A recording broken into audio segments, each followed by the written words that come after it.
Life today ಈ ಒಂದು ಟೈಟಲನ್ನು ನೀವು ಕೇಳಿರ್ತೀರಾ. ಪ್ರಸ್ತುತ ಜೆನ್ಜಿ ಕಿಡ್ಗಳಾಗಿರ್ಬೋದು ಅಥವಾ ಪ್ರತಿಯೊಬ್ಬರಿಗೂ ಕೂಡ ಈ ಸಿನಿಮಾ ಆಪ್ಟ್ ಆಗುತ್ತೆ ಅನ್ನುವಂಥದ್ದು ಚಿತ್ರತಂಡದ ಮಾತು.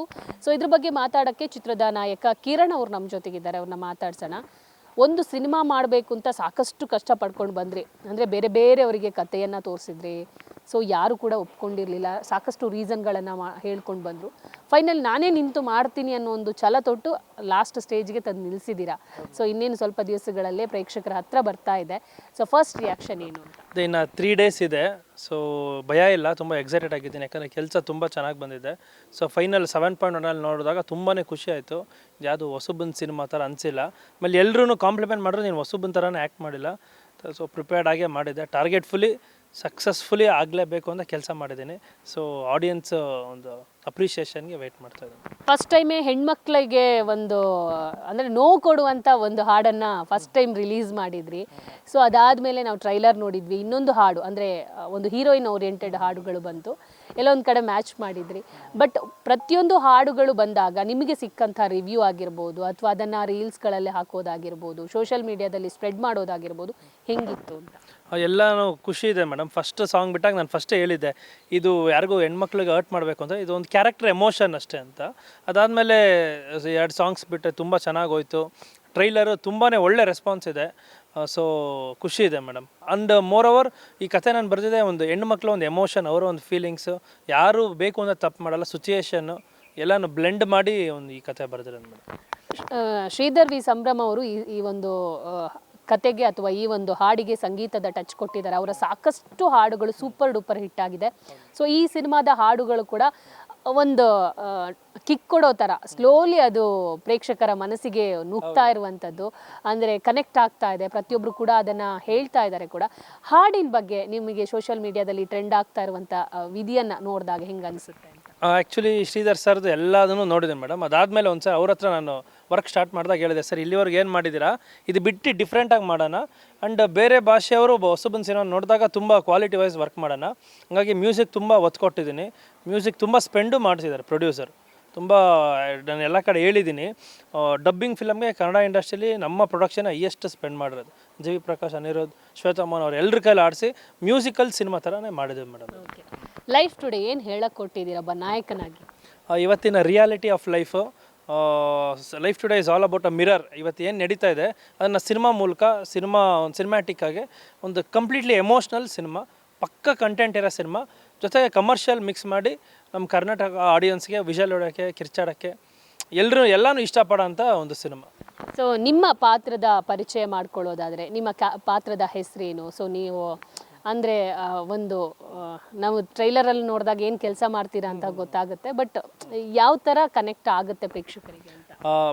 ಕ್ಯಾರೆಕ್ಟರ್ಸು ಶಿವ ಅಂತ, ಪರಮಶಿವ ಕ್ಯಾರೆಕ್ಟರ್ ಬಂದು ಕಂಪ್ಲೀಟ್ಲಿ ನೋಡೋಕ್ಕೆ ರಫ್ ಆ್ಯಂಡ್ ಟಫ್ ಆಗಿರುತ್ತೆ. ಬಟ್ ವೆರಿ ಸಾಫ್ಟ್ ಹುಡುಗ. ಆಮೇಲೆ ತಾನಾಯಿತು ತನ್ನ ಕೆಲಸ ಆಯಿತು ಅಂತ ಇರೋ ಹುಡುಗ.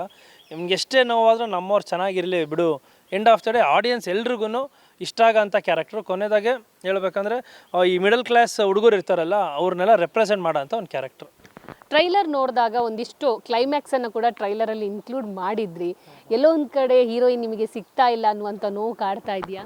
ಇಲ್ಲ ಮೇಡಮ್, ಕಂಪ್ಲೀಟ್ಲಿ ಟ್ವಿಸ್ಟ್ ಇದೆ. ಸಿನಿಮಾಲೇ 3 ಕ್ಲೈಮ್ಯಾಕ್ಸ್ ಇದೆ. ಒಂದು ಮುಗಿತಾ ಇದ್ದಂಗೆ ಇನ್ನೊಂದು ಓಪನ್ ಆಗುತ್ತೆ. ಇದು ಸ್ಕ್ರೀನ್ ಪ್ಲೇನೇ ಡಿಫ್ರೆಂಟಾಗಿ ಮಾಡಿದ್ದೀನಿ. ಸೊ ಬೇರೆಯೇ ಇದೆ ಸಿನಿಮಾ.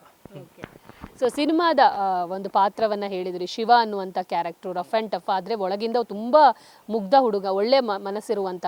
ಬಟ್ ಇವತ್ತಿನ ಜನ್ರೇಷನಿಗೆ ಅದು ಕನೆಕ್ಟ್ ಆಗುತ್ತಾ ಅಂತ? ಇವಾಗ ಎಲ್ಲನೂ ಒಂದು ಪ್ಯಾಟ್ರನ್ ಇದ್ದರೆ ಡಿಫ್ರೆಂಟಾಗಿ ಏನೋ ಒಂದು ತೋರಿಸ್ಬೇಕಲ್ಲ ಮೇಡಮ್. ಆ್ಯಂಡ್ ಈಗಲೂ ತುಂಬ ಪ್ಯೂರ್ ಆಗಿರೋರು, ತುಂಬ ಯಾರ ವಿಷಯಕ್ಕೆ ಹೋಗ್ದಿರಾ ತನ್ನ ಪಾಡಾಗ ಇರೋರು ಇದ್ದಾರೆ ಈಗಲೂ. ಸೊ ಅಂಥವ್ನಿಗೆ ಒಂದು ಲವ್ ಆದಾಗ, ಅಂಥವ್ನಿಗೆ ಒಂದು ಸಮಸ್ಯೆ ಬಂದಾಗ, ಅದೇ ಹೇಳಿದ್ನಲ್ಲ ಮೇಡಮ್, ದುಡ್ಡಿರೋ ಹುಡುಗಂಗೆ ಒಳ್ಳೆ ಮನಸ್ಸಿರೋ ಹುಡುಗ, ಎರಡೂ ಇದೆ ಇದರಲ್ಲಿ. ನೀವು ನೋಡ್ಬೇಕು ಸಿನಿಮಾ. ಸೊ ಒಳ್ಳೆ ಮನಸ್ಸಿನ ಇರುವ ಹುಡುಗನಿಗೆ ದುಡ್ಡಿಲ್ಲ ಅನಿಸುತ್ತೆ ಸಿನಿಮಾದಲ್ಲಿ.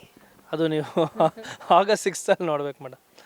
ಇನ್ನೊಂದು ವಿಚಾರ, ಸಿನಿಮಾದ ನಿರ್ಮಾಪಕರಾಗಿರ್ಬೋದು, ನಿರ್ದೇಶಕರಾಗಿರ್ಬೋದು, ಈ ಸಿನಿಮಾಕ್ಕೆ ಸಾಕಷ್ಟು ಕಷ್ಟಪಟ್ಟಿದ್ದಾರೆ.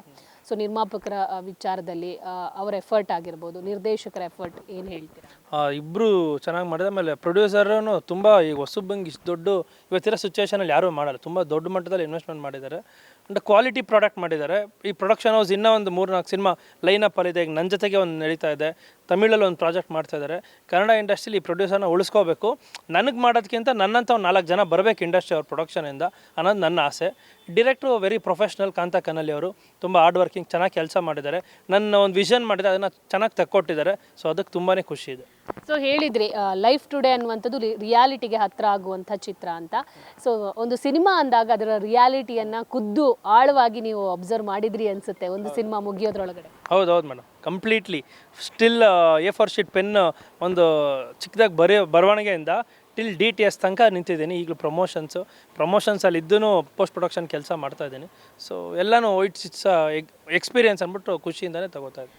ಸಿನಿಮಾ ರಿಲೀಸ್ ಆಗುತ್ತೆ ಅನ್ನುವಂಥ ಖುಷಿ ನಿಮ್ಮಲ್ಲಿದೆ, ಆದರೆ ಒಂದಿಷ್ಟು ವಿಚಾರಗಳನ್ನು ಕೇಳಲೇಬೇಕಾಗತ್ತೆ. ಟ್ರೈಲರ್ ರಿಲೀಸ್ ಸಂದರ್ಭದಲ್ಲಿ ನಾಣಿಯವರು ಒಂದು ಮಾತನ್ನು ಕೂಡ ಒಂದು ಮಾತು ಹೇಳ್ತಾರೆ, ನಮಗೆ ಮರ್ಯಾದೆ ಸಿಕ್ಕಿಲ್ಲ, ಗೌರವ ಸಿಕ್ಕಿಲ್ಲ ಅಂತ. ಅದಕ್ಕೊಂದಿಷ್ಟು ಕ್ಲಾರಿಟಿಯನ್ನು ಅವ್ರು ಕೊಡ್ತಾರೆ. ಅದಾದ ನಂತರ ಅಲ್ಲಿ ತನಕದ ಇನ್ಸಿಡೆಂಟ್ ಎಲ್ಲರಿಗೂ ಗೊತ್ತು. ಅದಾದ ಮೇಲೆ ನೀವು ನಾಣಿಯವರು ಕೂತ್ಕೊಂಡು ಮಾತಾಡಿದ್ರಾ, ಅಥವಾ ನಿಮ್ಮ ನಡುವೆ ಇದ್ದಂಥ ಮನಸ್ತಾಪಗಳು ಕ್ಲಿಯರ್ ಆಗಿದೆಯಾ ಅಂತ? ಮೇಡಮ್ ಅವ್ರು ಯಾರು ನಮ್ಮ ಹೆಸರೇ ಹೇಳಿಲ್ಲ. ಫಸ್ಟ್ ಆಫ್ ಆಲ್ ಅವ್ರು ಹೇಳಿದ್ದು ಮ್ಯಾನೇಜರ್ ಬಂದು ನೋಡಿಲ್ಲ ಅಂತ. ಫಸ್ಟ್ ಆಫ್ ಆಲ್ ನಾನು ಇವತ್ತೇ ಹೇಳ್ತಾಯಿದ್ದೀನಿ, ಅವ್ರು ಹೇಳಿದ್ದೆ ಫಸ್ಟ್ ಆಫ್ ಆಲ್ ಸುಳ್ಳು. ಅವರು ಟಾರ್ಗೆಟ್ ಫುಲ್ಲಿ ಬೇರೆ ಏನೋ ಇಂಟೆನ್ಷನಿಂದ ಬಂದಿದ್ದರು. ಅದು ಪಾಪ ವರ್ಕೌಟ್ ಆಗಿಲ್ಲ ಅನ್ಸುತ್ತೆ. ನಮ್ಮ ಹೆಸರು ಹೇಳೋಕ್ಕಾಗಿಲ್ಲ ಅವ್ರಿಗೆ. ನನ್ನ ಬಗ್ಗೆ ಮಾತಾಡಬೇಕಂತಲೇ ಬಂದಿದ್ದವರು. ಬಟ್ ಅವ್ರು ಮಾತಾಡಿದರೆ ನಾನು ನನಗೇನು ರಿಯಾಲಿಟಿ ಆಗಿದೆ ಅದು ನಾನು ಹೇಳ್ತಿದ್ದೆ. ಅವ್ರು ಹೇಳಿಲ್ಲ. ಪರವಾಗಿಲ್ಲ ಮೇಡಮ್, ದೊಡ್ಡವ್ರು ಸೀನಿಯರು ಏನು ಇವಾಗ ಅವ್ರಿಗೆ ಮಾತ್ರ ಬೇಜಾರಾಗಿದೆ ಅಂತ ಹೇಳ್ತಿದ್ದಾರೆ. ನಾವು ಕಣ್ಣೀರೇ ಹಾಕಿದ್ದೀವಿ, ಅದನ್ನು ನಾವು ಯಾವತ್ತೂ ತೋರಿಸ್ಕೊಂಡಿಲ್ಲ. ಕನ್ನಡ ಇಂಡಸ್ಟ್ರಿಯಲ್ಲಿ ಡಾರ್ಕ್ ಸೈಡ್ ರಿಯಾಲಿಟಿ ಇನ್ನೊಂದು ಇದೆ, ಅದನ್ನು ಮಾತಾಡಬಾರ್ದು ಅಂದ್ಕೊಂಡಿದ್ದೀನಿ. ಅವ್ರು ಮಾತಾಡಿದಾಗ ಖಂಡಿತ ನಾನು ಮಾತಾಡ್ತೀನಿ. ನಮಗೆ ನೋವಲ್ಲ, ಕಣ್ಣೀರು ಹಾಕೋಂಥ ಸಿಚುವೇಶನು ಬಂದಿದೆ. ಪ್ರೊಡಕ್ಷನ್ ನೋಡಿಕೊಂಡು ನಾನು ಕೂತ್ಕೊಂಡು ಒಂದು ಕಡೆ ಹತ್ತು ಬಿಟ್ಟಿದ್ದೀನಿ, ಈ ಥರ ಎಲ್ಲ ಹಿಂಸೆ ಕೊಡ್ತಾರಲ್ಲ ಅಂತ. ಆ ರೇಂಜಿಗೆ ನೋವು ತಿನ್ಬಿಟ್ಟಿದ್ದೀವಿ ನಾವು. ಓಕೆ ಸರ್, ಒಬ್ಬ ಹಿರಿಯ ನಟ ಫಸ್ಟ್ ಟೈಮ್ ಈ ರೀತಿ ಮಾತು ಹೇಳಿದಾಗ ನಿಜವಾಗ್ಲೂ ಅದು ಕೇಳುವವರಿಗೆ ನೋಡುವವರಿಗೆ ಸತ್ಯ ಅಂತ ಏನು ಅನಿಸುತ್ತೆ. ಬಟ್ ಮ್ಯಾನೇಜರನ್ನು ವಿಚಾರಿಸುವಂಥ ಪ್ರಯತ್ನ ಮಾಡಿಲ್ವ ಅಂಥ ಸಂದರ್ಭದಲ್ಲಿ ಅವರು ಹೇಳಿದಂಥ ಒಂದು ಮಾತು? ಮೇಡಮ್ ಮ್ಯಾನೇಜರ್ ಅಲ್ಲೇ ಇದ್ದರು, ಸುಮ್ಮನೆ ನಾವು ಅಲ್ಲಿಗೆ ಮಾತಾಡಿದ್ರೆ ಅದಕ್ಕೆ ಹೆಸರು ಎರ್ಚಾಟ ಆಗಿರೋದು. ಅಲ್ಲೇ ಇದ್ದರು, ಅವರೇ ಬಂದು ಮಾತಾಡ್ಬೋದಾಗಿದ್ದು. ಮಾತಾಡ್ತೀನಿ ಅಂತ ಅಂದರು, ನಾವೇ ಬೇಡ ಅಂತ ಅಂದ್ರಿ. ಅವ್ರು ಹೇಳಿದೆ ಕಂಪ್ಲೀಟ್ಲಿ ಸುಳ್ಳು ಮೇಡಮ್. ಆಮೇಲೆ ಅವ್ರು ಹೇಳಿದ್ರೆ ಲಾಜಿಕೇ ಇರಲಿಲ್ವಲ್ಲ. ಎಂಟೈರ್ ಸಿನಿಮಾ ಶೂಟಿಂಗ್ ನಡೀತಾ ಇದೆ, ಅವ್ರು ಹುಷಾರಿಲ್ಲ ಅಂತ ರೂಮಲ್ಲಿದ್ದಾರೆ, ಯಾರೂ ಬಂದು ನನ್ನ ಕೇಳಿಲ್ಲ ಅಂತ ಹೇಳ್ತಾರೆ. ಇವಾಗ ಹುಷಾರಿಲ್ಲ ಅಂದಾಗ ನಾವು ರೆಸ್ಟ್ ತೊಗೊಳ್ಳಿ ಅಂತ ಹೇಳ್ಬೋದು. ಡಬಲ್ ಕಾಲ್ ಶೀಟ್ ನಡೀತಾ ಇದೆ ಫ್ರಮ್ ಮಾರ್ನಿಂಗ್ ಟಿಲ್ ನೈಟ್. ನಾವು ರಾತ್ರಿ ರೂಮಿಗೆ ಬರ್ತಾ ಇರೋದು 12 ಗಂಟೆಗೆ. ಅವರು ಹೇಳೋ ಪ್ರಕಾರ ಹೇಳಿದ್ರು, ನಾವು ಎಲ್ಲಿ ಬಂದು ಇದು ಬರೋಕ್ಕಾಗಲ್ಲ. ಓಕೆ ಸರ್, ರೆಸ್ಟ್ ತೊಗೊಳ್ಳಿ ಅಂತ ಹೇಳ್ಬೋದು, ಬೇರೆ ಇನ್ನೇನು ಹೇಳ್ಬೋದು ಸರ್? ಇದ್ರ ಮಧ್ಯೆ ಒಂದು ಮಾತು ಹೇಳ್ತಾರೆ, ಇವತ್ತೇ ನಾನು ಟ್ರೈಲರ್ ಏನು ಲಾಂಚ್ ಆಗುತ್ತೆ ಅವತ್ತೇ ನನ್ನನ್ನು ಪ್ರೊಡ್ಯೂಸರ್ಗೆ ಮೀಟ್ ಮಾಡೋಕ್ಕೆ ಬಿಟ್ಟಿದ್ದಾರೆ, ಅವರನ್ನು ಕನೆಕ್ಟ್ ಆಗೋಕ್ಕೆ ಬಿಟ್ಟಿಲ್ಲ ಅನ್ನುವಂಥ ಒಂದು ಆರೋಪವನ್ನು ಮಾಡ್ತಾರೆ. ಸೊ ಇದ್ರ ಬಗ್ಗೆ ನೀವು ಕ್ಲಾರಿಟಿ ಕೊಡೋದಿದ್ರೆ? ಮೇಡಮ್ ಏನಿಲ್ಲ, ಅವತ್ತು ಪ್ರೊಡ್ಯೂಸರ್ ಒಂದು 2 ಟೈಮ್ಸ್ ಅಷ್ಟೇ ಸೆಟ್ಟಿಗೆ ಬಂದಿರೋದು. ಬಂದು ಇಲ್ಲೇ ಕೂತಿದ್ರು, ಪಕ್ಕದಲ್ಲೇ ಕೂತಿದ್ದಾರೆ. ಅವ್ರು ಪ್ರೊಡ್ಯೂಸರ್ ಅಂತ ಹೇಳ್ತಾ ಇದ್ದಾರೆ, ಎದ್ದೋಗಿನೂ ಮಾತಾಡ್ಸಿಲ್ಲ ಅವರು. ಬೇಕಾದ್ರೆ ನೀವು ಪ್ರೊಡ್ಯೂಸರ್ನ ಕೇಳಿ. ನಾನು ಹೇಳಿದ್ದೇನೆ ಸರ್ ಪ್ರೊಡ್ಯೂಸರ್ ಬಂದಿದ್ದಾರೆ ಅಂತ. ಹೌದು ಅವರ ಪ್ರೊಡ್ಯೂಸರಾ? ಬರೋಕ್ಕೆ ಹೇಳಿ. ಈ ಥರ ಅವ್ರದ್ದು ಒಂದು ಟೋನ್ ಇತ್ತು. ನಾವು ಪ್ರೊಡ್ಯೂಸರ್ ಸುಮ್ಮನೆ ಕ್ಲಾಶ್ ಆಗ್ಬಿಡುತ್ತೆ, ಬೇಡ ಈ ಥರ ಈಗೋ ಇರ್ಬೇಕಾದ್ರೆ ಬಿಡೋದೇ ಬೇಡ ಅಂದ್ಬಿಟ್ಟು ನಾವು ಸುಮ್ಮನೆ ಆಗೋದು. ಓಕೆ, ಇದೆಲ್ಲ ಇನ್ಸಿಡೆಂಟ್ ಆದಮೇಲೆ ಪ್ರೊಡ್ಯೂಸರ್ ಮಾತು ಏನು ಹೇಳಿದ್ರು ಅವರು ಅಂತ? ಡಿಸ್ಟರ್ಬ್ ಆಗಿದ್ರು. ಈಗ ಮೊನ್ನೆ ಎಲ್ಲ ಟೀಮು ಸಾರಿ ಕೇಳ್ಕೊಂಡು ಇದು ಮಾಡಿ ನನ್ನ ಕೈಲಿ 5 ಕೋಟಿ ರೂಪಾಯಿ ದುಡ್ಡು ಹಾಕ್ಸ್ಬಿಟ್ಟು ಎಲ್ಲರ ಮುಂದೆ ಮರ್ಯಾದೆ ತೆಗೆಸ್ಕೊಳ್ಳೋ ಕನ್ನಡ ಇಂಡಸ್ಟ್ರಿ ಕರ್ಕೊಂಬಂದ. ನಾನು ಇನ್ನೂ 4 ಸಿನಿಮಾ ಮಾಡ್ತಾಯಿದ್ದೆ. ನಾನು ಮಾಡಿಲ್ದಿರೋ ತಪ್ಪಿಗೆ ಭಾವನೆಗಳು ಇಲ್ದಿರೋ ಬೇವರ್ಸಿಗಳು ಅಂತಾರೆ ಒಬ್ಬ ಅನ್ನದಾತ್ರನ. ಅವ್ರಿಗೆ ಮನಸ್ಸಾದ್ರೆ ಹೆಂಗೆ ಬಂತು ಅಂತ ಅಂದರು. ಅದು ಫಸ್ಟ್ ಆಫ್ ಆಲ್ ಆ ವರ್ಡ್ ಯೂಸ್ ಮಾಡಿದ್ದೆ ಅವ್ರು ರಾಂಗ್.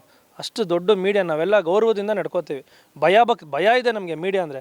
ಅವ್ರ ಮುಂದೆ ಭಾವನೆಗಳೇ ಇಲ್ದಿರೋ ಬೇವರ್ಸಿಗಳು ಅಂತ ಯೂಸ್ ಮಾಡಿದ್ರು. That it self is a wrong. ಒಬ್ಬ ಸೀನಿಯರ್ ಯಾರು ಹಂಗೆ ಮಾತಾಡಲ್ಲ, ಆ ವರ್ಡೇ ಯೂಸ್ ಮಾಡಲ್ಲ. ಸೊ ಅದು ತಪ್ಪು. ಅದಾದ್ಮೇಲೆ ಬೇಜಾರಾಗಿದ್ದಾರೆ ಅವ್ರಿಗೆ. ಇಷ್ಟೆಲ್ಲ ದುಡ್ಡು ಹಾಕಿ ನಮಗೆ ಮರ್ಯಾದೆನೇ, ದುಡ್ಡಂತೂ ಇಲ್ಲ, ಎಲ್ರಿಗೂ ಗೊತ್ತಿದೆ. ಏನೋ ಕನ್ನಡ ಇಂಡಸ್ಟ್ರಿಗೆ ನಮ್ಮ ಕಡೆಯಿಂದ ಏನೋ ಒಂದು ಮಾಡಬೇಕು ಅಂತ ಅವ್ರು ಬಂದಿದ್ದಾರೆ, ಹೊಸಬ್ರನ್ನ ಬೆಳೆಸೋಣ ಅಂತ. ದುಡ್ಡು ಹಾಕ್ಬಿಟ್ಟು ಮರ್ಯಾದೆ ಇಲ್ಲ ಅಂದರೆ ಎಲ್ಲಿ ಬರ್ತಾರೆ ಮೇಡಮ್? ಇದೊಂದೇ ಅಲ್ಲ, ಅವತ್ತು ನನಗೆ ಆಲ್ಮೋಸ್ಟ್ ಒಂದು 12 ಗಂಟೆದಾಗ ಒಂದು 7 ಜನ ಪ್ರೊಡ್ಯೂಸರ್ ಫೋನ್ ಮಾಡಿದ್ರು. ಸರ್ ನಮಗೂ ಹಿಂಗೆ ಮಾಡಿದ್ದಾರೆ, ನಮ್ಗೆ ಈ ಥರ ಹಿಂಸೆ ಕೊಟ್ಟಿದ್ದಾರೆ, ಬನ್ನಿ ಸರ್ ಪ್ರೆಸ್ ಮೀಟ್ ಮಾಡೋಣ ಅಂತ. ಬೇಡ ಸರ್, ಅವ್ರು ಸೀನಿಯರು, ಪಾಪ ಅವ್ರಿಗೇನೋ ನೋವಿರ್ಬೋದನ್ನ ಬಿಟ್ಬಿಡಿ. ನಾನು ಹೊಸಬ್ಬ, ನಾನು ಏನೇ ಮಾತಾಡಿದ್ರೆ ಇವತ್ತು ನಾನೇ ರಾಂಗ್ ಆಗ್ತೀನಿ. ಸೊ ಬೇಡ ಸರ್, ಬೇಡ ಅಂತ ನಾನೇ ಬಿಟ್ಬಿಟ್ಟಿದ್ದೆ. ಓಕೆ, ಸೊ ನಿರ್ಮಾಪಕರಿದ್ರೇ ಒಂದು ಸಿನಿಮಾ ಅಥವಾ ಸಿನಿಮಾ ರಂಗ ಅಂತ ಹೇಳ್ಬೋದು. ಅಂದರೆ ಕತೆಗಾರರಿಗೆ ಎಷ್ಟು ಇಂಪಾರ್ಟೆನ್ಸ್ ಕೊಡ್ತೀವೋ ಒಬ್ಬ ನಿರ್ಮಾಪಕ ಒಂದು ಸಿನಿಮಾನ ಕಂಪ್ಲೀಟ್ ಮಾಡಿ ತೆರೆಗೆ ತರಿಸುವಲ್ಲಿ ಅವರ ಪ್ರಯತ್ನ ಇರುತ್ತೆ. ಬಟ್ ಇದಾದ ನಂತರ ಅವ್ರು ಡಿಸ್ಟರ್ಬ್ ಆಗಿರೋದು ಹೌದು, ನೀವು ಹೇಳಿದ ಮಟ್ಟಿಗೆ. ಸದ್ಯಕ್ಕೆ ಅವರು ಈ ಪ್ರಮೋಷನಲ್ಲಿ ಎಷ್ಟು ಭಾಗಿಯಾಗ್ತಿದ್ದಾರೆ? ಅದೇ ಬಂದಿರಲಿಲ್ಲ ಮೇಡಮ್. ಈಗ ಅದಾದಮೇಲೆ ತುಂಬ ದೊಡ್ಡ ಮಟ್ಟದಲ್ಲಿ ಖರ್ಚು ಮಾಡಿದ್ದಾರೆ. ಆಲ್ಮೋಸ್ಟ್ 50-60 ಲಕ್ಷ ಬರೀ ರಿಲೀಸ್ಗೆ. ಈ ಯಾರು ಮಾಡ್ತಾರೆ ಮೇಡಮ್? ಅವ್ರು ಮಾಡಿಲ್ದಿರೋ ತಪ್ಪಿಗೆ ಬಂದಿರೋದೇ 2 ದಿನ ಶೂಟಿಂಗ್ಗೆ. ಎಲ್ಲ ನಾನೇ ಹ್ಯಾಂಡ್ಲ್ ಮಾಡಿದ್ದೀನಿ. 2 ದಿನ ಬಂದಾಗೂ ಅವಮಾನ, ತಿರ್ಗಾ ಅಲ್ಲಿ ಸೆಟ್ಟಲ್ಲೂ ಅವಮಾನ, ಈಚೆ ಕಡೆ ಪ್ರೆಸ್ ಮೀಟಲ್ಲೂ ಅವಮಾನ. ಅಂದರೆ ದುಡ್ಡು ಹಾಕ್ಕೊಂಡು ಯಾರು ಮೇಡಮ್ ಅವಮಾನ ಮಾಡಿಸ್ಕೊಂಡು, ಅವ್ರ ಫೀಲ್ಡಲ್ಲಿ ತುಂಬ ಚೆನ್ನಾಗಿದ್ದಾರೆ. ಇಲ್ಲಿ ಅವರಿದ್ರೇ ಎಲ್ಲ, ಅವರಿಲ್ಲಾಂದ್ರೆ ಇವತ್ತು ಇಂಡಸ್ಟ್ರಿ ಏನೂ ಇಲ್ಲ. ಬಂದವ್ರು ನೀವು ಹಿಂಗೆ ಮನೆಗೆ ಕಳ್ಸಿದ್ರೆ ಹೆಂಗೆ? ಅದನ್ನು ಮಾಡಬೇಡಿ ದಯವಿಟ್ಟು. ದಯವಿಟ್ಟು ಪ್ರೊಡ್ಯೂಸರ್ ಪರ ನಿಲ್ಲಿ ಅಂತ ಕೇಳ್ಕೊತೀನಿ. ಓಕೆ ಸರ್, ಇದೊಂದು ಕಡೆ ಆದರೆ ಇನ್ನೊಂದು ಕಡೆ ಹೀರೋಯಿನ್ ಅವರ ಸಮಸ್ಯೆ ಅಂದರೆ ಅವರು ಪ್ರಮೋಷನಿಗೆ ಬರ್ತಾ ಇಲ್ಲ ಅನ್ನುವಂಥ ಒಂದು ಮಾತು ಕೂಡ ಕೇಳ್ಪಟ್ಟಿತ್ತು. ಸೊ ಇದ್ರ ಬಗ್ಗೆ ಅವರು ಕ್ಲಾರಿಟಿ ಕೊಟ್ಟರು. ಎಲ್ಲೋ ಒಂದು ಕಡೆ ನೀವು ರೆಮ್ಯುನರೇಷನ್ ಉಳಿಸ್ಕೊಂಡಿದ್ದೀರಿ ಅನ್ನುವಂಥ ಒಂದು ಥಾಟ್ಸ್, ಅಂದರೆ ಒಂದಿಷ್ಟು ರೂಮರ್ಸ್ ಹಬ್ಬಿತ್ತು. ಸೊ ಇದ್ರ ಬಗ್ಗೆ ನೀವು ಕ್ಲಾರಿಟಿ ಕೊಡೋದಿದೆ? ಅವ್ರ ಕೆರಿಯರಲ್ಲೇ ನಾನು ಇಲ್ಲೇ ಹೇಳ್ತೇನೆ, ಹೈಯೆಸ್ಟ್ ರೆಮ್ಯುನರೇಷನ್ ಕೊಟ್ಟಿರೋದು ನಾವೇ. ಬೇಕಾದ್ರೆ ಪೇಮೆಂಟ್ ಎಷ್ಟು ಅಂತ ಹೇಳ್ಬಿಡ್ತೀವಿ. ಹಳೆ ಸಿನಿಮಾಗಳು ಇದು ಮಾಡ್ಕೊಳ್ಳಿ, ಆಲ್ಮೋಸ್ಟ್ ಒಂದು ಅವ್ರಿಗೆ 8 lakhs, ಅವ್ರ ಸ್ಟಾಫ್ಗೆಲ್ಲ ಸರ್ 12-13 ಲಕ್ಷ ವಿತ್ ಬಿಲ್ಲು ನಾನು GST ನಾನು ಕೊಡ್ತೀನಿ. ಅವ್ರ ಕೆರಿಯರಲ್ಲಿ ಯಾರು ಅಷ್ಟು ಕೊಟ್ಟಿದ್ದಾರೆ ನೀವೇ ಕೇಳ್ಕೊಂಬಿಡಿ. ದಯವಿಟ್ಟು ಆ ವರ್ಡ್ ಅದನ್ನು ಮಾತ್ರ ಹೇಳ್ಬೇಡಿ, ಇಟ್ಸ್ ಕಂಪ್ಲೀಟ್ಲಿ ಫಾಲ್ಸ್. ಅವ್ರನ್ನೇ ಕೇಳಿ 8 ಲಕ್ಷ ಅವ್ರ ರೆಮ್ಯುನರೇಷನ್ನು ಪ್ಲಸ್ ಅವ್ರ ಸ್ಟಾಫ್ ಗಿಫ್ ಎಲ್ಲ ಸೇರಿ 12-13 ಲಕ್ಷ ರೂಪಾಯಿ ಅವ್ರಿಗೋಸ್ಕರ ಖರ್ಚು ಮಾಡಿದ್ವಿ. ಇವತ್ತಿರೋ ಸಿಚುವೇಷನಲ್ಲಿ ನೀವು ಹೇಳಿ, ಅದು ಚಿಕ್ಕ ಅಮೌಂಟಾ? ಒಬ್ಬ ಹೊಸಬಂದು ಸಿನಿಮಾಗೆ ಚಿಕ್ಕ ಅಮೌಂಟ್ ನೀವು ಹೇಳಿ ಮೇಡಮ್. ಓಕೆ, ಅದು ಹೆಂಗೆ ನಾವು ಬ್ಯಾಲೆನ್ಸ್ ಆ ಬ್ಯಾಲೆನ್ಸ್ ಇದ್ದರೆ ಅವರು ಡಬ್ಬಿಂಗ್ ಬಂದುಬಿಡ್ತಾರೆ, ಡಬ್ಬಿಂಗ್ ಮಾಡಿಬಿಡ್ತಾರಾ, ಶೂಟಿಂಗ್ ಕಂಪ್ಲೀಟ್ ಮಾಡಿಬಿಡ್ತಾರೆ. ಒಂದು ಸ್ಟೇಜ್ ಮೇಲೆ ಒಂದು ಸ್ಟೇಟ್ಮೆಂಟ್ ಕೂಡ ಕೊಡ್ತಾರೆ ಅವರು. ಅಂದರೆ ನಾನು ಪ್ರಮೋಷನಿಗೂ ಬರೋಕ್ಕೆ ರೆಡಿ ಇದ್ದೀನಿ. ಸೊ ಈ ಸಂದರ್ಭದಲ್ಲಿ ಅವರು ಸಾರಿ ಕೇಳುವಂಥ ಒಂದು ಇನ್ಸಿಡೆಂಟ್ ಕೂಡ ನಡೀತು. ಅದಾದಮೇಲೆ ಹೇಳ್ತಾರೆ ಪ್ರಮೋಷನಿಗೆ ಕೂಡ ಬರ್ತೀನಿ ಅಂತ. ನಿಮ್ಮನ್ನು ಸಾಕಷ್ಟು ದಿವಸಗಳಿಂದ ಒಬ್ಸರ್ವ್ ಮಾಡ್ತಾ ಇದ್ದೀವಿ, ಬಟ್ ಯಾವುದೇ ಪ್ರಮೋಷನಲ್ಲಿ ಅವ್ರು ಕಾಣ್ತಾ ಇಲ್ಲ. ಸೊ ಅದಾದಮೇಲೆ ಏನಾದರೂ ಡೆವಲಪ್ಮೆಂಟ್ ಆಯಿತಾ? ಇಲ್ಲ ಮೇಡಮ್, ನಾವೇ ಡಿಸ್ಟರ್ಬ್ ಆಗಿಬಿಟ್ಟಿದ್ವಿ. ಇವಾಗ ನಾವು ನಮ್ಮ ದುಡ್ಡು ನಾವು ಅಷ್ಟೆಲ್ಲ ಲಕ್ಷಾನುಗಟ್ಟಲೆ ಹಾಕಿ ಈವೆಂಟ್ ಮಾಡಿ ಕೊನೆಗೆ ಬಂದು ನಮಗೆ ಬೈದು ಹೋಗ್ತಾರೆ ಅಂದರೆ ನಾವು ಯಾಕೆ ಮೇಡಮ್? ಇವಾಗ ನಮ್ಮ ಕಂಡ್ರೆ ಕೆಲವ್ರಿಗೆ ಇಷ್ಟ ಆಗ್ತಾಯಿಲ್ಲ, ಕೆಲವ್ರಿಗೆ ಆಗ್ತಾಯಿಲ್ಲ ಅಂದರೆ ದೂರ ಇದ್ಬಿಡೋಣ ಅಂತ. ಹಂಗಾಗಿ ಇವಾಗ ನಾವಂತೂ ಏನೂ ತಪ್ಪು ಮಾಡಿಲ್ಲ. ಯಾವತ್ತೂ ನಮ್ಮ ಮನೆ ಮಕ್ಳ ಥರ ನೋಡ್ಕೊಂಡಿದ್ದೀವಿ, ಫ್ಯಾಮಿಲಿ ಥರ ನೋಡ್ಕೊಂಡಿದ್ದೀವಿ. ನಮಗಿಲ್ಲ ಅಂದ್ರೆ ಅವ್ರಿಗೆ ಮಾಡಿದ್ದೀವಿ. ಇಷ್ಟೆಲ್ಲ ಆಗಿ ನಮ್ಮ ಬಗ್ಗೆನೇ ಮಾತಾಡ್ತಾರೆ ಅಂದರೆ ನಾವು ದೂರ ಇರೋಣ ಅಂತ ಅಷ್ಟೇ ಮೇಡಮ್. ಬೇರೆ ಏನು ಹೀರೋಯಿನ್ ಸಮಸ್ಯೆ ಏನೂ ಇಲ್ಲ ಪಾಪ. ಅದು ನಾನಿ ಸರ್ದು ನಮ್ಮದು ಸ್ವಲ್ಪ ಇದಿದೆ. ಹೀರೋಯಿನ್ ಪಾಪ ಅವ್ರ ಕೆಲಸ ಅವ್ರು ಮಾಡಿದ್ದಾರೆ. ಪ್ರಮೋಷನ್ಸ್ಗೂ ಕರೀರಿ ಬರ್ತೀನಿ ಅಂತ ಹೇಳಿದರು. ಆಮೇಲೆ ಪ್ರೊಡ್ಯೂಸರು ಇಲ್ಲಪ್ಪ ಇಷ್ಟೆಲ್ಲ ಅವಮಾನ ಮಾಡೋದ್ಮೇಲೆ ದಯವಿಟ್ಟು ಕರಿಬೇಡ. ನಾನು ಹೇಳಿದೆ ಇಲ್ಲ ಸರ್, ಅವ್ರ ಕೆಲಸ ಅವ್ರದ್ದೇನೂ ಸಮಸ್ಯೆ ಇಲ್ಲ, ಅವ್ರನ್ನ ಕರಿಯೋಣ ಅಂತ ನಾನೇ ಕೇಳಿಕೊಂಡೆ. ದಯವಿಟ್ಟು ನೀವು ಮಾಡ್ಕೊಳ್ಳೋಂಗಿದ್ರೆ ನೀವೇ ರಿಲೀಸ್ ಮಾಡ್ಕೊಂಬಿಡಿ, ನೀವೇ ಪ್ರಮೋಷನ್ ಮಾಡ್ಕೊಂಡು ನಾನು ₹1 ದುಡ್ಡು ಕೇಳಬೇಡಿ ಅಂದರೆ. ಎಂಡ್ ಆಫ್ ದ ಡೇ ನಾನು ಪ್ರೊಡ್ಯೂಸರ್ ಮಾತೇ ಕೇಳಬೇಕು. ಅವ್ರು ಬೇಡ ಅಂದಮೇಲೆ ನಾನು ಅದಕ್ಕೆ ಕರೆಯೋಕ್ಕೆ ಹೋಗಿಲ್ಲ. ಬಟ್ ಇವತ್ತಿಗೆ ಅವ್ರ ಪ್ರೆಸೆನ್ಸ್ನ ನಿಜವಾಗ್ಲೂ ಮಿಸ್ ಮಾಡ್ಕೋತೀನಿ. ಅವ್ರು ಇರಬೇಕಾಗಿತ್ತು. ಈ ಸಿನಿಮಾ ಎಂಟರ್ ಕಥೆನ ಅವ್ರ ಮೇಲೆ ಬರೆದಿರೋದು, ಅವ್ರು ಇಲ್ಲ ಇವತ್ತು. ಸರ್, ಒಂದು ಕಡೆ ನಿರ್ಮಾಪಕರಿಗೆ ಅವಮಾನ ಆಗಿದೆ ಅಂತ, ಇನ್ನೊಂದು ಕಡೆ ಒಂದಿಷ್ಟು ಕಲಾವಿದರು ಸಿನಿಮಾದ ಮೇಲೇ ಅಂದರೆ ತಂಡದ ಮೇಲೇ ಅಸಮಾಧಾನಗೊಂಡಿರೋದು. ಇದನ್ನು ಒಬ್ಬ ನಾಯಕನಾಗಿ, ಅಂದರೆ ರೀಲಲ್ಲಿ ಮಾತ್ರ ನಾಯಕನ ಅಲ್ಲ, ರಿಯಲ್ ಲೈಫಲ್ಲೂ ಒಂದು ನಾಯಕನಾಗಿ ಇದನ್ನು ಯಾವ ಥರ ಬ್ಯಾಲೆನ್ಸ್ ಮಾಡ್ಕೊಂಡು ಬಂದಿದ್ದೀರಾ ಇಲ್ಲಿ ತನಕ ಅಂತ? ಇದು ಬ್ಯಾಲೆನ್ಸ್ ಮಾಡ್ತಾ ಇದ್ದೀನಿ ಮೇಡಮ್. ಬಟ್ ನನಗಲ್ಲಿ ಗೊತ್ತಿದೆ ಯಾರದ್ದು ತಪ್ಪು ಏನು ಅಂತ. ಪ್ರೊಡ್ಯೂಸರ್ದು ಏನೋ ತಪ್ಪಿಲ್ಲ ಮೇಡಮ್. ಅವ್ರು ಬಂದಿರೋದೇ 2 ದಿನ ಶೂಟಿಂಗ್ಗೆ. ಕೇಳ್ದಂಗೆ ಕೋಟಿಗಟ್ಟಲೆ ದುಡ್ಡು ಯಾರೂ ಹಾಕಲ್ಲ. ನಮ್ಗಳ ಕನಸಿಗೆ ಅವರು ಬೆನ್ನೆಲುಬಾಗಿ ನಿಂತಿದ್ದಾರೆ. ಸೊ ಅವ್ರನ್ನ ನಾವು ಉಳಿಸ್ಕೊಳ್ಬೇಕಾ ಅಥವಾ ನಮಗೇನೋ ಸಿಗ್ತಿಲ್ಲ, ನಮ್ಗೆ ಅವರಿಂದ ಏನೋ ಆಗ್ತಿಲ್ಲ, ನಮ್ಗೆ ಎಕ್ಸ್ಟ್ರಾ ಸಿಗ್ತಿಲ್ಲ ಅಂತ ಬ್ಲೇಮ್ ಮಾಡೋದು ನನಗಂತೂ ಗೊತ್ತಿಲ್ಲ. ಈ ತುಂಬ ಕನ್ನಡ ಇಂಡಸ್ಟ್ರಿಯಲ್ಲಿ ಡಾರ್ಕ್ ಸೈಡ್ ಆಫ್ ರಿಯಾಲಿಟಿ ಬೇರೆಯೇ ಇದೆ. ಅದು ನಂಗೆ ಮಾತಾಡೋಕ್ಕೆ ಇಷ್ಟಪಡಲ್ಲ. ಮುಂದೆ ಒಂದಿನ ಅವರು ಏನೇನೋ ಮಾತಾಡ್ತಾ ಖಂಡಿತ ಎಲ್ಲನೂ ಮಾತಾಡ್ತೀನಿ ನಾನು. ಸರ್, ಇವಾಗ ನೀವು ಹೇಳಿದ್ರಿ ಅಂದರೆ ಕನ್ನಡ ಇಂಡಸ್ಟ್ರಿಯಲ್ಲಿ ಡಾರ್ಕ್ ಸೈಡ್ ರಿಯಾಲಿಟಿನೇ ಬೇರೆ ಇದೆ ಅಂತ. ಅದನ್ನು ನೀವು ಇವತ್ತು ಅನುಭವಿಸಿದ್ರೆ ಕೂಡ ಅದನ್ನು ನೀವು ಹೇಳ್ತಾ ಇದ್ದೀರಿ ಕೂಡ. ಬಟ್ ಕಲಾವಿದರು ಒಂದಿಷ್ಟು ಜನ ಮಾತ್ರ ಬಂದಿದ್ರು, ಉಳಿದ ಕಲಾವಿದರು ಸ್ಯಾಟಿಸ್ಫೈಡ್ ಇದ್ದಾರಾ? ಸೊ ಅವರು ಎಲ್ಲ ಪ್ರಮೋಷನಲ್ಲಿ ಭಾಗಿಯಾಗ್ತಿದ್ದಾರಾ ಅಂತ? ಹಾಂ ಮೇಡಮ್, ಈಗ ಯುಕ್ತ ಬಂದಿದ್ದಾರೆ, ಕಾಕ್ರು ಸುದಿ ಅವ್ರು ಬಂದಿದ್ದಾರೆ, ನಮ್ಮ ರಥರು ಬಂದಿದ್ದಾರೆ. ಅದು ಜಗಪ್ಪ ಅದೇನೋ ಸರಿಗಮ್ಮ ಅದೇನೋ ನಡೀತಾ ಇದೆ ಅವ್ರದ್ದು ಶೋ, ಕಾಮಿಡಿ ಶೋ. ಅವ್ರದ್ದು ಡೈಲಿ ಇದಿರೋದ್ರೆ ನಾವು ಕರೆಯೋಕ್ಕೆ ಹೋಗಿಲ್ಲ. ಈಗ ಬೇರೆಯವರೆಲ್ಲ ಬಂದಿದ್ದಾರಲ್ಲ ಮೇಡಮ್, ಎಲ್ಲರೂ ಖುಷಿಯಾಗೇ ಇದ್ದಾರೆ. ಯಾರೋ ಒಬ್ರಿಗೋ ಅಸಮಾಧಾನ ಇದೆ ಅಷ್ಟೇ. ಅದ್ರ ಮೇಲೆ ಲೇಖ ಅವ್ರದ್ದು ಏನಿಲ್ಲ ಪಾಪ. ನಮ್ಮ ನಾನಿ ಸರ್ಗೆ ಅದೇನೋ ಗೊತ್ತಿಲ್ಲ. ಹಾಗಾಗಿ ನಾವು ಸೀನಿಯರು ಏನೂ ಮಾತಾಡೋಕ್ಕಾಗಲ್ಲ. ನಿಮಗೆ ಅನಿಸುತ್ತಾ ಆ ಸಂದರ್ಭದಲ್ಲಿ ಈ ಥರ ಒಂದು ಸೀನ್ ಕ್ರಿಯೇಟ್ ಮಾಡೋ ಅವಶ್ಯಕತೆ ಇರಲಿಲ್ಲ ಅಂತ? ಇಲ್ಲ, ಅದಾದಮೇಲೆ ನನಗೆ ಕೆಲವೊಬ್ಬರು ಅವ್ರ ಜೊತೆಲಿರೋರೆ ಬಂದು ಹೇಳಿ ಇಟ್ ವಾಸ್ ಕಂಪ್ಲೀಟ್ಲಿ ಟಾರ್ಗೆಟೆಡ್ ಅಂತ. ಟಾರ್ಗೆಟ್ ಮಾಡಿಯೇ ಬಂದಿದ್ದರು. ನಾನು ಅವ್ರನ್ನ ಇನ್ವೈಟೇ ಮಾಡಿಲ್ಲ. ಅವ್ರಲ್ಲಿ ಬಂದಿರೋದೇ ನನಗೆ ಆಶ್ಚರ್ಯ. ನಾನು ಇಷ್ಟು ಇವೆಂಟಲ್ಲಿ ಯಾವತ್ತು ಬಂದಿದ್ದಾರೆ ಮೇಡಮ್? ಅವರು ಬಂದಿರೋದು ನೋಡಿದ್ದೀರಾ ನೀವು? ಅದೇ ನಾನಂತೂ ಕರೆದಿಲ್ಲ. ಪ್ರೊಡ್ಯೂಸರ್ ಹತ್ರ ಅವ್ರ ನಂಬರೇ ಇಲ್ಲ, ನನ್ನ ಹತ್ರನೇ ಇಲ್ಲ ಬಿಡಿ. ಹೆಂಗೆ ಬಂದರೂ ಗೊತ್ತಿಲ್ಲ, ಯಾರು ಕರೆಸಿದ್ರು ಬೇಕು ಅಂತಲೂ ಗೊತ್ತಿಲ್ಲ. ಅದು ಬಂದಿದೆ 6 ಗಂಟೆಗೆ. ಅವ್ರು ಬಂದು ಅಸಮಾಧಾನ ಇದ್ದರು, ಏನೇ ಇದ್ದರೂ ನಮ್ಮ ಮುಂದೆ ಹೇಳಿಲ್ಲ, ನಿಮ್ಮ ಮುಂದೆನೇ ಹೇಳಿ ಪರವಾಗಿಲ್ಲ. ಒಬ್ಬ ಪ್ರೊಡ್ಯೂಸರ್ನ ಭಾವನೆ ಇಲ್ದಿರೋ ಬೇವರ್ಸಿಗಳು ಅಂದಿದ್ದು ಕಂಪ್ಲೀಟ್ಲಿ ರಾಂಗ್. ಓಕೆ ಸರ್, ನೀವು ಸ್ಟಾರ್ಟಿಂಗು ಸಿನಿಮಾ ಇಂಡಸ್ಟ್ರಿ ಬರಬೇಕು ಅಂದರೂ ಅಲ್ಲೂ ಒಂದಿಷ್ಟು ಸೈಕಲ್ ಹೊಡೆದಿದ್ರಿ, ಸಾಕಷ್ಟು ಜನರ ಹತ್ರ ಹೋದ್ರಿ, ಅಲ್ಲೂ ಕೂಡ ನಿಮಗೆ ಅವಮಾನ ಆಗಿತ್ತು. ಸೊ ಇದ್ರ ಬಗ್ಗೆ ಹೇಳೋದಾದ್ರೆ ಮೇಡಮ್, ದಿನ ಆಗ್ತದೆ ಟಿಲ್ ಟುಡೇ ಇವತ್ತಿಗೂ ಬರೀ ಸಮಸ್ಯೆ ಬರ್ತಾನೆ ಇದೆ. ಏನೇ ಕರೆಕ್ಟ್ ಮಾಡೋಕೆ ಹೋದ್ರೆ ಅಲ್ಲಿ ಇನ್ನೊಂದು ಹುಡ್ಕೊತಾನೇ ಇದೆ.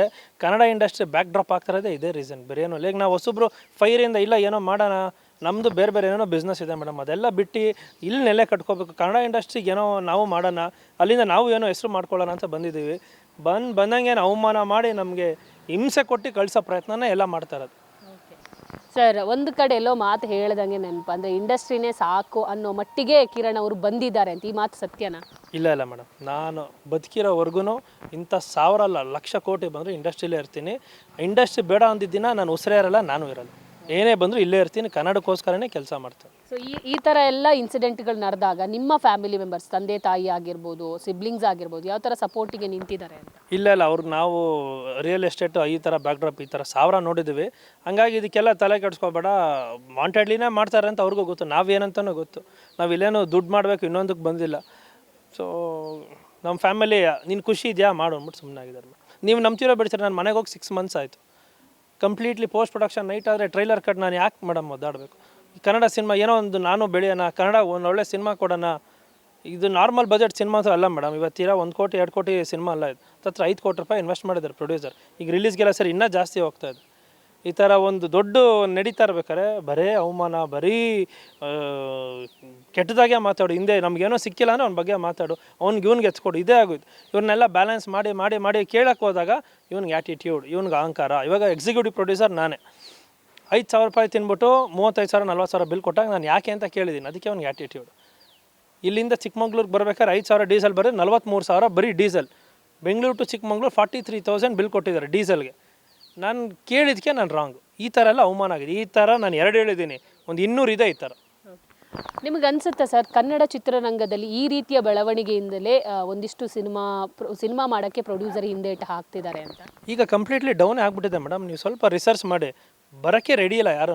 ಒಂದೊಂದು ಸಿನಿಮಾಗೆ ಎಲ್ಲ ಔಟ್ ಆಗ್ತಾ ಇದ್ದಾರೆ. ಇವ್ರನ್ನ ಉಳಿಸ್ಕೊಳ್ಳೋದನ್ನ ಅಂತಲೇ ಪ್ರಯತ್ನ, ಅದಕ್ಕೋಸ್ಕರ ನಾನು ಒದ್ದಾಡ್ತಾ ಇದ್ದೀನಿ. ಇದೊಂದು ಸಕ್ಸಸ್ ಆಗಲಿ, ಏನೋ ಒಂದು ಪ್ರೊಡ್ಯೂಸರ್ ಇನ್ನೊಂದು ಮೂರು ಫಿಲಮ್ ಮಾಡಬೇಕು ಅಂತ ಇದ್ದಾರೆ. ಇವ್ರನ್ನ ನಿಲ್ಸ್ಕೊಳ್ಳೋಣ ಅಂತ ಇದ್ದೀನಿ. ಬಂದು 3 ಜನ ವಾಪಸ್ ಕಳ್ಸೋಕ್ಕೆ ಪ್ರಯತ್ನ ಪಡ್ತಾಯಿದ್ದೆ. ಸರ್, ಇವಾಗ ಸಿನಿಮಾ ವಿಚಾರ ಆಗಿ ಮಾತಾಡೋದಾದರೆ, ಒಂದಿಷ್ಟು ಪ್ರೇಕ್ಷಕರನ್ನ ಹತ್ರ ಆಗೋಕ್ಕೆ ನೀವೊಂದು ರ್ಯಾಲಿ ನಡೆಸಿದ್ರಿ, ಸಾಕಷ್ಟು ಕಾಲೇಜುಗಳಿಗೆ ಅಲ್ಲಿ ಇಲ್ಲಿ ಹೋಗಿದ್ರಿ. ರೆಸ್ಪಾನ್ಸ್ ಹೆಂಗೆ ಬಂತು, ಯಾವ ಥರ ರಿಯಾಕ್ಟ್ ಮಾಡ್ತಾ ಇದ್ದಾರೆ ಅಂತ? ಅದೇ ಮೇಡಮ್, ಇವಾಗ ಎಲ್ಲ ಯೂಶ್ವಲಿ ಹಿಂದೆ ಕೂತ್ಕೊಂಡು ಏನೇನೋ ಮಾತಾಡಿದ್ರು. ಪ್ರೊಡ್ಯೂಸರ್ನ ಉಳ್ಸೋಕೆ ಒಬ್ಬರು ಬರಲಿಲ್ಲ madam. End of the day ಅದು ಹಿಂಗಿಲ್ಲ ಇದು ಹಿಂಗಿಲ್ಲ ಅಂದರು. ದುಡ್ಡು ಕೊಟ್ಟಿದ್ದಾರೆ, ಎಲ್ಲ ಮಾಡಿದ್ದಾರೆ. ಒಬ್ಬರು ಯಾರಾದರೂ ಪ್ರೊಡ್ಯೂಸರ್ ಪರವಾಗಿ ನಿಂತ್ಕೊಂಡ್ರೆ ಬಂದು ಯಾರೂ ನಿಂತ್ಕೊಂಡ್ರು. ಯುಕ್ತ ಬಂದರು, ಸುದೀಪ್ ಬಂದರು.